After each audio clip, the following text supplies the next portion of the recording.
Hi, it's me, Hannah Medium. How are you doing?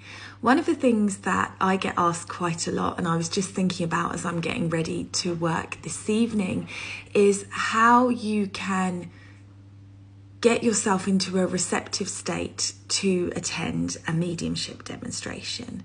Now, I think really one of the major things is understanding that if you're going to an event where there's audience readings, you can't be guaranteed a message. If you want to be guaranteed a message, if there's somebody that you desperately want to hear from, I always recommend booking a one-to-one with a medium. Lots of people almost set their loved ones to a test, if you like, of, well, if they really love me, they'll come through, they'll show up tonight. But of course, if you've got 50 people in an audience and they're all having that intention, and there's an hour and a half that the medium's working, it's not physically possible. But I think the main thing really is to be willing and open.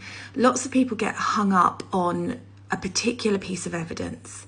You know, Grandad, if you come through tonight, I want you to say purple clog. And the thing with mediumship is the people in the spirit world are not communicating with us verbally, audibly. They don't have a voice box. They are now energy. And so in an ideal world, your loved one would step in and they would talk to me and they would say, hey, Hannah, Sue has asked me to say purple clog. Can you say purple clog? And I'll say purple clog and everybody's happy. But actually, we're receiving and perceiving that energy through lots of different ways, lots of different experiences. And as mediums, we are human beings.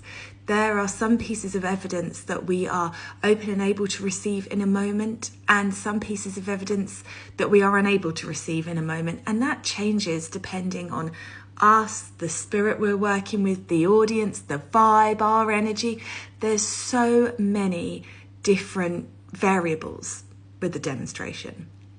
So if you really want to hear from somebody and you're going to a demonstration and you're happy to take the risk that you might not, and you just want to see the spirit world at work, but you want to make it more accessible and more possible, my suggestion would be to keep an open mind to the evidence that you want to receive, to ask them to step forward, but also to be brave in the moment at the demonstration and put your hand up.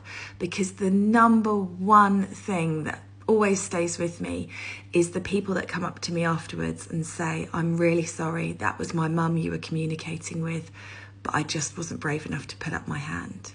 I hope that helps.